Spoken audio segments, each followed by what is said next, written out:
వల్లభనేని వంశీ సతీమణి పంకజశ్రీ ఆయనతో మాట్లాడి వచ్చిన తర్వాత ప్రెస్తో మాట్లాడారు. ఆమెతో పాటు మొండితోక జగన్మోహన్ రావు అడ్వకేట్స్ కూడా మీడియాతో మాట్లాడిన అంశాలు ఇప్పటి వరకు మనం చూసాం. అయితే ఇప్పటిదాకా అర్థమైన విషయాలు ఒక్కసారి తీసుకుంటే ఇప్పటిదాకా ఎఫ్ఐఆర్ కాపీ కూడా ఇవ్వలేదు అనే అంశం తెలుస్తోంది. ఉదయం ఎప్పుడైతే పోలీసులు అదుపులోకి తీసుకున్నారో అప్పుడు నోటీసులు సర్వ్ చేశారు. ఆ నోటీసుల్లో కూడా సెక్షన్స్ని మెన్షన్ చేశారు తప్పితే ఏ కేసులో అరెస్ట్ చేస్తున్నారు, ఎందుకు అరెస్ట్ చేస్తున్నారు లాంటి ఎటువంటి అంశాలు కూడా ఆ నోటీసులో పేర్కొనలేదు అని చెప్తున్నారు పంకజశ్రీ.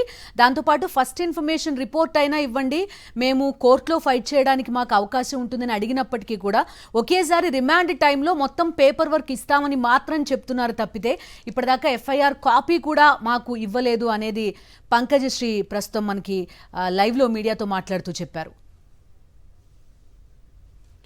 మా కరెస్పాండెంట్ అశోక్ ప్రస్తుతం లైవ్లో సిద్ధంగా ఉన్నారు, మాట్లాడదాం. అశోక్, చెప్పండి. చూస్తున్నాం కనీసం ఎఫ్ఐఆర్ కాపీ కూడా ఇవ్వలేనట్టుగా తెలుస్తోంది. అడ్వకేట్స్ వెళ్ళినా ఇవ్వలేదు, ఆయన సతీమణి వెళ్ళినా కూడా ఆమెకి ఇవ్వని పరిస్థితి. అసలు కేసు ఏంటి అనేది మొదట చెప్పడం లేదు అనేది ఒక అంశం. దాంతోపాటు ఉదయం నుంచి ఇప్పటిదాకా కూడా ఏ అంశంలో కూడా ట్రాన్స్పరెన్సీ లేదు. మరొక వైపు ఇందాక జగన్మోహన్ రావు గుర్తు చేసినట్టుగా పోలీసుల్ని ప్రశ్నిస్తోంది హైకోర్టు ఒక పక్కన. మాకు సీసీటీవీ ఫుటేజ్ చూపించండి, మేము కమిషనర్ని పిలిపించుకుని మాట్లాడతాం, మీరు దుర్వినియోగం చేస్తున్నారని ఒకవైపు కామెంట్స్ చేస్తున్నప్పటికీ కూడా మరొక కేసు ఇప్పుడు చూస్తున్నాం, వల్లభనేని వంశీ అరెస్ట్. ఈ సందర్భం అంతా కూడా సేమ్ అదే రీతిలో మరొకసారి వ్యవహరిస్తున్న పరిస్థితి.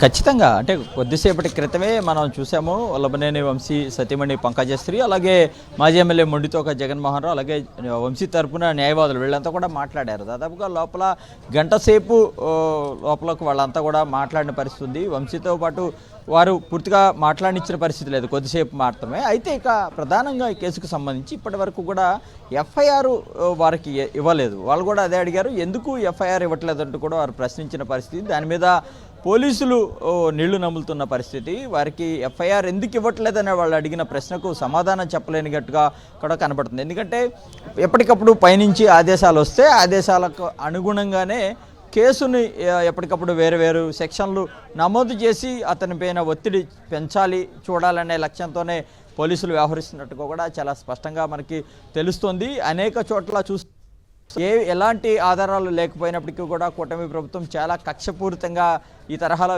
వ్యవహరిస్తుంది. ఇక వల్లభనేని వంశీకి సంబంధించిన కేసులో ఎవరైతే ప్రధాన ఫిర్యాదుదారుడిగా ఉన్నారని చెప్తున్నారో సత్యవర్ధన్ని ఈ ఉదయం విశాఖపట్నంలో అరెస్టు చేశారు. ఆయన అదుపులో తీసుకుని అక్కడి నుంచి పడమట పోలీస్ స్టేషన్ కి తీసుకొచ్చిన పరిస్థితి. అశోక్, వాట్ నెక్స్ట్ అంటే ఏం చెప్తారు? కోర్టులో ప్రొడ్యూస్ చేస్తారా లేకపోతే పడమట పోలీస్ స్టేషన్ కి తరలిస్తారా అంటే మీ దగ్గర ఏమైనా ఆన్సర్ ఉందా?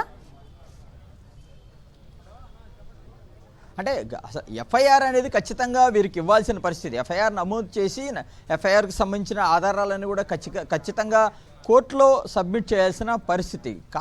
కావాలనే ఏదైతే ప్రభుత్వ పెద్దల నుంచి అందుతున్న ఆదేశాల మేరకు కాలయాపన చేస్తున్నట్టుగా కూడా పోలీసుల వ్యవహార తీరైతే కూడా మనకు తెలుస్తోంది. కావాలని జాప్యం చేస్తున్నారు. ఈ పూట స్టేషన్ ఎప్పుడైతే జడ్జి ముందు ప్రవేశపెడతారా లేదనేది అయితే కూడా తెలియాల్సిన అవసరం ఉంది. Okay Ashok, thank you. So ప్రస్తుతం పోలీస్ స్టేషన్లోనే ఉన్నారు, కృష్ణలంక పోలీస్ స్టేషన్లోనే ఉన్నారు వల్లభనేని వంశీ. పోలీసులు ఏం చేయబోతున్నారు, పైనుంచి ఎటువంటి ఆదేశాలు వస్తే దానికి అనుగుణంగా పోలీసుల మూవ్మెంట్ కూడా ఉంది అనేది ఇక్కడ ప్రధాన ఆరోపణగా కనిపిస్తోంది. కనీసం ఎఫ్ఐఆర్ కాపీ కూడా మాకు ఇవ్వడం లేదు అని వల్లభనేని వంశీ సతీమణితో పాటు ఆయన తరపు లాయర్లు కూడా చెప్తున్న పరిస్థితి. తర్వాత ఏం చేయబోతున్నారు, కోర్టులో ప్రొడ్యూస్ చేస్తారా లేదా, నెక్స్ట్ స్టెప్ ఏ విధంగా ఉండబోతోంది అనేది మనకి తెలియాల్సి ఉంది.